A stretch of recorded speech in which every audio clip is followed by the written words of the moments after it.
Hello everyone. This video is about a very important topic in general dentistry, and that is post and core.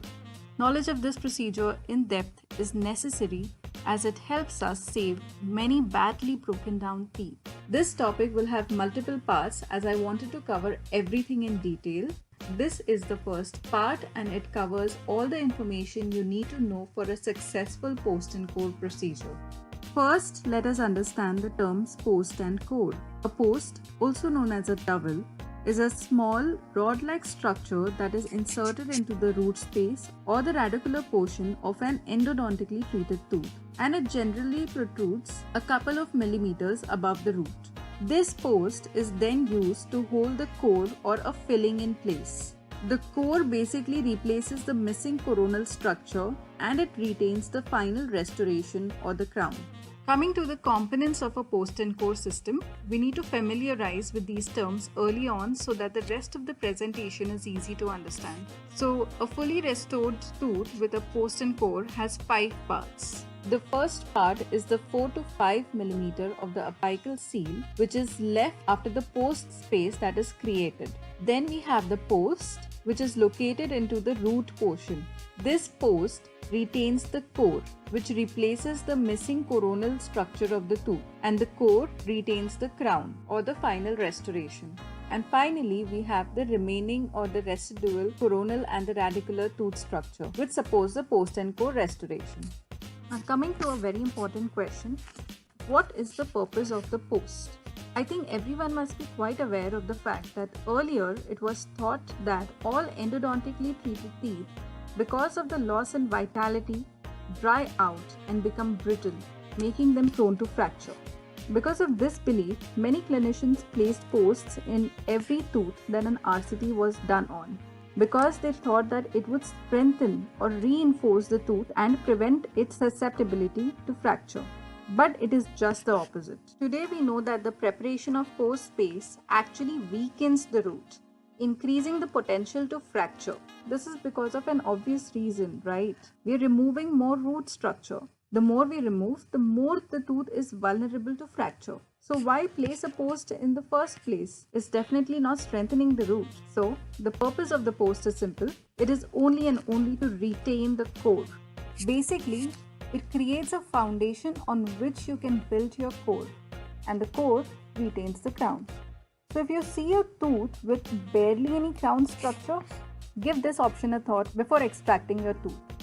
On this note, we will see in what cases we can use a post in. Post and core is mainly used in teeth with extensive coronal tooth structure loss. That is, when more than half of your crown portion is missing.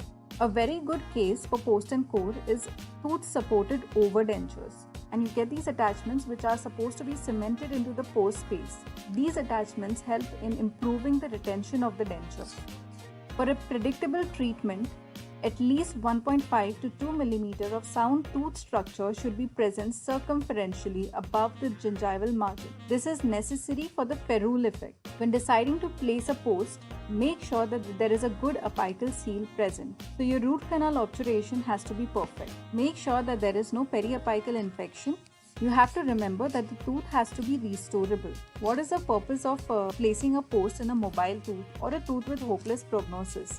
So evaluate the condition of the tooth clinically and radiographically and then decide whether you should go ahead with a post and core. When should you avoid it? When there is abnormal root anatomy like sharp curvatures or dilacerations, infections or improper obturation. Now, very briefly, I'll discuss what a ferrule and ferrule effect is. A ferrule with respect to teeth is a band that encircles the external dimension of the residual tooth structure. It is a part of the crown, not the remaining tooth structure as commonly perceived. Why is ferrule important? Ferrule is extremely important as it provides resistance form and enhances the longevity by protecting teeth against fracture. The presence of 1.5 to 2 mm ferrule is essential for the success of your restoration. More about ferrule and ferrule effect in another part. It is important to understand this concept in depth, so don't forget to watch that video as well. Moving on, let us see some important factors affecting the success of post and core procedure. So these factors can be classified into two parts. One is post-related factors and the other tooth-related factors. Now, post-related factors include post length, post diameter, post surface, post taper, and the type of luting agent used for cementation of the post. Tooth-related factors include the remaining tooth structure of the ferrule and the root configuration. These factors are very important. Why? Because all these are involved in enhancing the retention and the resistance form of the post. Resistance form is defined as the ability of the post and the tooth to withstand lateral and rotational forces. It is influenced by the remaining tooth structure and the presence of ferrule and also the post's length.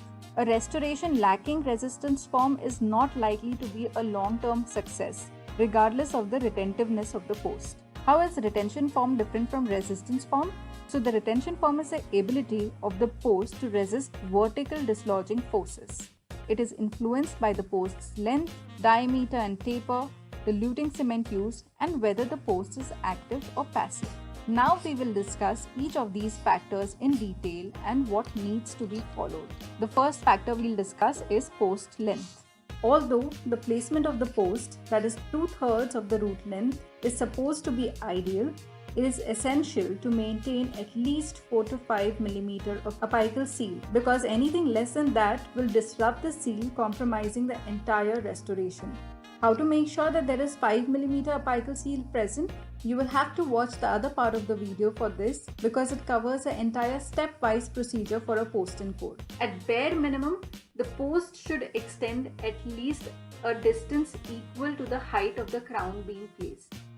Next, we come to the post diameter. Ideally, the diameter of the post should not exceed 1/3 of the root diameter, and 1.5 mm of dentine should be present circumferentially, 1 mm being the minimum. Otherwise, you will be inviting the potential of fracture. You have to especially take care in apical surface of the root where it becomes narrower. Coming to the post surface or post texture. So, these factors can also have a profound influence on the post retention and stress distribution. There are 3 types of post textures available. One is smooth. These are passive posts where the retention mainly depends on the luting cement used and its proximity to the dentinal wall. If you want to have a greater retention with smooth posts, you can always sandblast its surface. Next, we have the serrated posts. These are also passive in nature and work on the same principle as the smooth surface post, but these provide a greater retention because of the serrated surface. Now, serrated surface provides greater surface area and the mechanical undercuts for luting cements. And then we have threaded posts. These are active posts where retention comes primarily from the threads that engage the walls of the canal. Although highly retentive, they transfer tremendous stresses to the remaining tooth structure, which increases the possibility of vertical root fracture. They can only be used safely in cases where there is substantial amount of remaining dentine. Their use should be limited to short roots in which maximum retention is needed. The next factor that we have is the post taper. The post taper can also impact its retention and longevity. It is available as 3 types. One is a parallel post. The advantages of parallel posts are that it induces less stresses on the roots and it provides excellent retention. The only disadvantage is that it is less conservative at the post tip, as they require removal of root dentine in the critical apical area. And if you end up removing a lot of dentine from that area, it will increase the possibility of root fracture.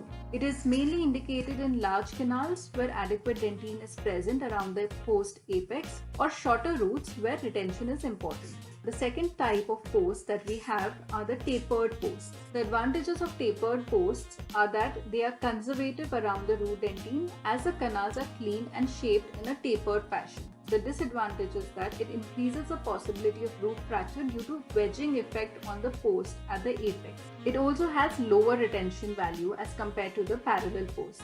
The third type of post that we have is the parallel tapered post. These resemble a parallel post but have a chamfer tip to help conserve the root structure and distribute forces more effectively without wedging. And finally, we come to the luting agent used for post cementation. The most common luting agents are glass ionomer cement, resin modified glass ionomer cements, and resin cements.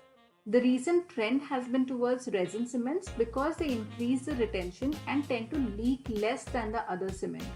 It is preferable to use a self-cure or a dual-cure resin cement because of the limited light penetration into the root, even with translucent posts. The advantages of resin cements are that it enhances the retention of the post, it decreases micro leakage, it has similar modulus of elasticity as that of dentine, it prevents the susceptibility of root fracture, and it also has a potential for monoblocking, which means that the dentine, resin and the post can be joined by a resin adhesion to one unit, at least for a short period of time.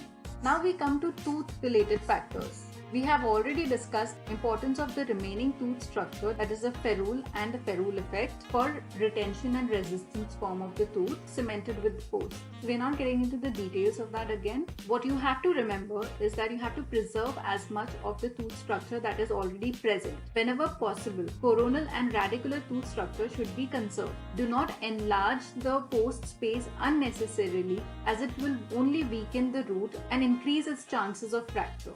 Another important tooth-related factor is the root configuration. When dealing with teeth having curved canal, a straight post can extend to the start of the canal curvature. Some complications can also arise in curved canals.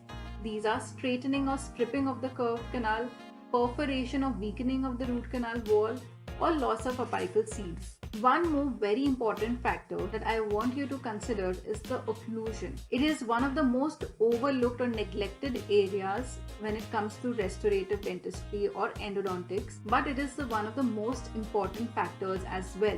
Make sure a proper occlusal equilibration is done after the tooth is restored completely with a crown, because any lateral forces that are generated on the crown may lead to fracture of the tooth or debonding of the post. Overall, it is preferable to place posts in teeth that have only single restoration rather than abutments or bridges, because those teeth are already under greater occlusal load. And with this, we come to an end. To optimize the retention and the success of your post and core procedures, you have to make sure that you adhere to the principles or the factors that we have discussed here. Watch the remaining parts of this video. The part 2 will focus on the different types of post, that is the customized post and the prefabricated post, and the steps that are involved for the entire post and core procedure. So don't forget to watch that video. If you have any doubts, don't hesitate to mention them in the comment section below. Also, if you feel that this video has helped you in any way, don't forget to hit the like, share and subscribe button.